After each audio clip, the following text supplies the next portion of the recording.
Coucou mes gens et bienvenue dans cette nouvelle story time. C'est une story time un peu rétro de mes années de galère dans la ville de Darmstadt.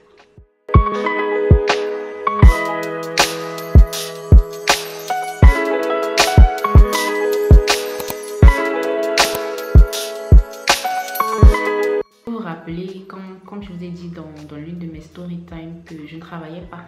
Je ne travaillais pas à une époque parce que je n'avais pas le permis de travail. Eh bien, il y a une entreprise qui venait de s'installer dans la rue de Prince Emil Garten. Je me rappelle encore comme si c'était hier. Les gens n'étaient pas encore au courant que ça existe. Le bouche à oreille, tout ça, qui a fait en sorte que les gens découvrent qu'il y a une entreprise là-bas qui recrute les gens. C'était une sorte de call center. L'entreprise là s'appelait Saveco. Moi, je ne connaissais pas qu'il y avait une entreprise là. Mais tu entendais seulement quand dans le métro, les gens parlaient de Saveco, une entreprise qui recrute des gens. Ce n'est pas ça.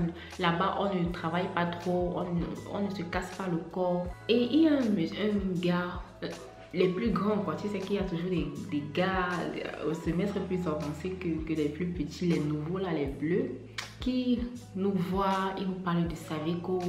Il dit que venez à Saveco, tu peux travailler là-bas, on ne casse pas le corps. Si je ne veux pas te casser le corps comme dans le laga, en plus on paye bien, le travail est facile, faut venir travailler. J'ai dit que mais moi j'ai pas le permis de travail. Il dit que non, c'est pas un problème, c'est pas un problème, c'est pas un problème, tu peux venir travailler à Saveco sans permis de travail. Et c'était vrai.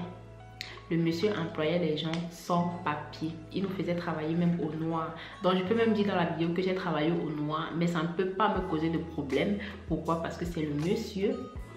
C'est le monsieur le fautif. C'est lui qui nous a fait travailler au noir. C'était à lui de dire non, tu n'as pas de papier, je ne te fais pas travailler. Mais non, je suis allée avec mon passeport et ce qu'on appelle Versionsbescheinigung en allemand là.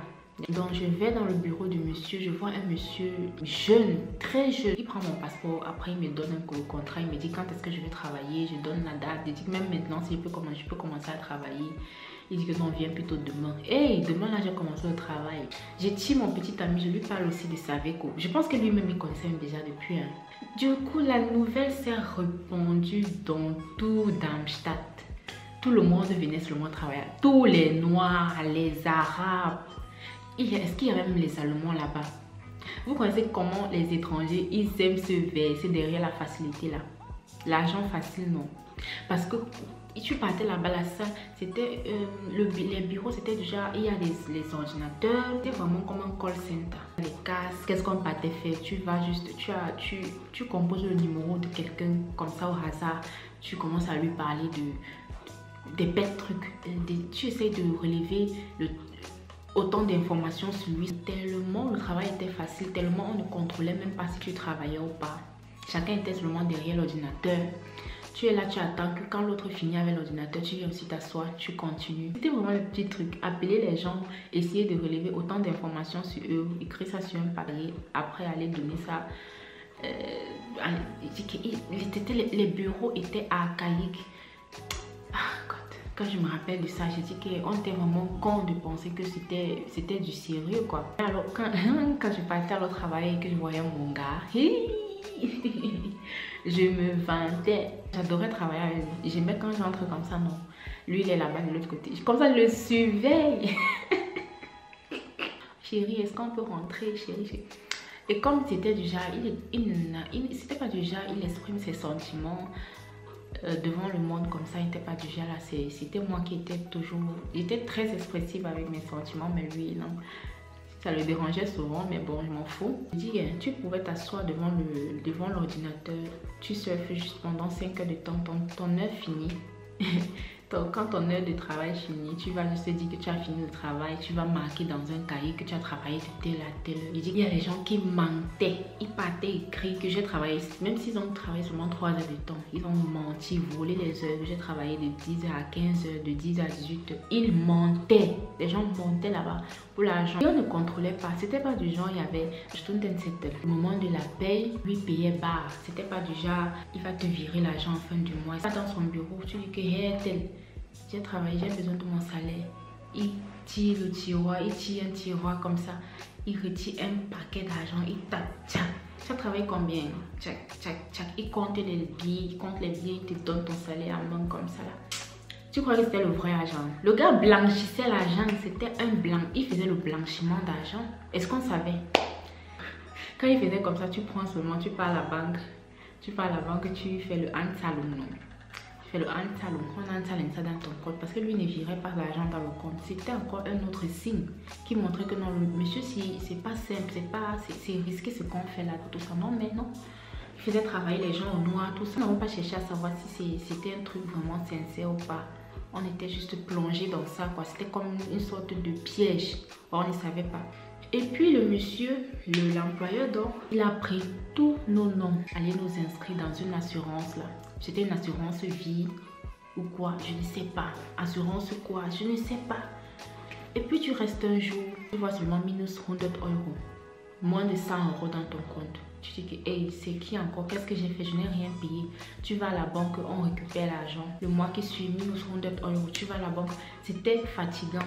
On allait se plaindre chez l'employeur que ça, c'est quoi? Parce qu'il nous avait fait signer ça à l'aveugle, quoi. Il a inscrit nos noms partout, mélangé nos têtes, dit que non, c'est pour votre bien, je vous inscris juste, c'est une assurance qui vous protège. Tu signais juste comme ça, à l'aveugle.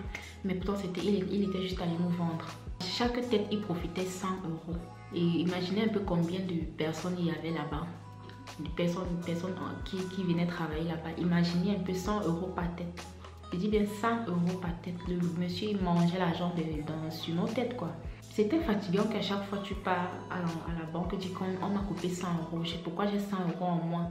J'ai besoin qu'on me rembourse mon argent et tout. Ça s'aimait la pagaille dans l'entreprise. Les gens se plaignaient de ça. Que mais pourquoi à chaque fois on vient nous couper 100 €? Qu'est-ce qui ne va pas? Et ils ne nous donnaient pas une réponse concrète. On fait des recherches sur lui. On voit que c'est quelqu'un qui blanchit l'argent. C'est même d'abord quelqu'un qui a un casier judiciaire sale. Parce qu'il est recherché depuis par la police. Mais le gars qui nous a amené là-bas lui-même, il s'est levé, non? Il a dit qu'on va aller chez l'avocat avec cette affaire. Il a récupéré tous les contrats des gens avec qui... En fait, il a juste pris les contrats des gens qu'il a lui-même envoyés là-bas. Donc, ici en Allemagne, c'est possible que quand tu recommandes une entreprise à quelqu'un, quand cette personne va au rendez-vous et dit que je viens au nom de tel, on récompense la personne qui a recommandé. Tu vois, la prime peut être de 100 €, 50 €, 100 €, ça peut aller jusqu'à 200 €. Donc ce gars-là, il nous recommandait et il gagnait aussi derrière nous. Et moi aussi, je recommandais. Je crois que j'ai recommandé combien de personnes? Je crois peut-être deux personnes. Et toi, tu recommandes. Tu gagnes aussi peut-être 50 €. C'était comme ça. Il prend nos contrats. Il va chez eux. Il dit seulement que laissez, je vais gérer. Il va donc voir une avocate. La madame qui gère l'affaire. Elle dit seulement que vous savez ce qu'on vous a fait. Vous savez ce qu'on vous a fait. On vous a vendu comme des vrais esclaves. Il vous a vendu, ce monsieur vous a vendu, il ne vous aime pas. On a mis les mains sur la tête que mais donc vous croyez que c'est que donc l'argent gratuit là, vous pensez que quand vous partez travailler gratuitement, il ne vérifie même pas si vraiment vous avez travaillé 8 heures de temps ou 5 heures de temps. Il sort l'argent, il vous donne. Vous croyez que c'est le vrai argent, tout ça. C'était vraiment un truc terrible. J'ai prié seulement de sortir de la situation. Moi-même, j'avais même peur. Quand il a pris mon dossier pour aller donner chez l'avocate, j'avais peur qu'on m'arrête parce que moi, je n'avais pas de papier. Mais j'ai pas eu de problème parce que voilà, l'employeur lui-même, l'employeur lui-même dit non, si tu n'as pas de papier, je te veux pardon. C'est l'employeur même qui était fautif, c'était pas moi. Ça a duré des semaines. Et après, on a eu une réponse positive. Hein. On ne travaillait plus là-bas, on a rompu notre contrat avec l'assurance et l'entreprise même. Le monsieur même, il a fui l'entreprise. Après, on le retrouvait plus. Hein. On l'appelait même, ça ne passait plus. Il y a quelqu'un qui allait dans son bureau. J'avais entendu ça, qu'il allait dans son bureau pour essayer de le taper. Vous connaissez les noirs avec la sauvagerie. Vous connaissez les noirs avec la sauvagerie.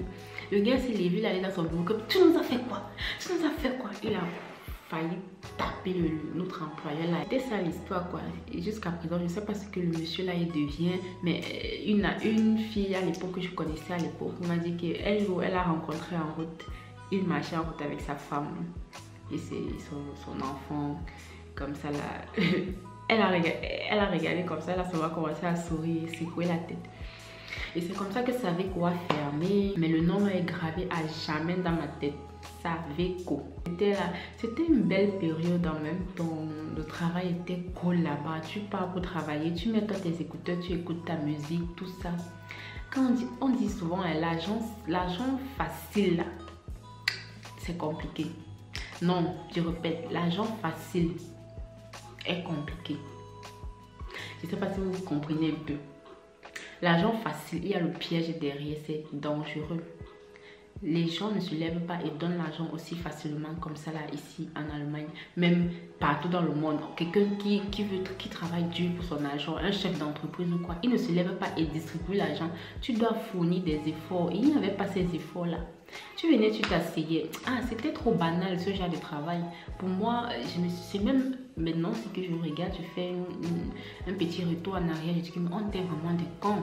En plus, on était jeunes à l'époque, mais nos grands frères là, qui étaient plus âgés que nous, mais pourquoi ils n'ont pas deviné que c'était du faux tout ça?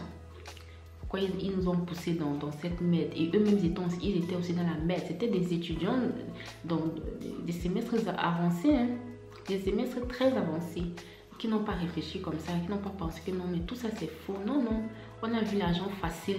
Tous les Noirs, tous les Arabes sont venus se verser là-dedans. Voilà, c'était ça, Saveco, l'histoire de Saveco. Faites attention à l'argent facile. Voilà mes gens, portez-vous bien et on se retrouve très prochainement pour une nouvelle story time. Bye!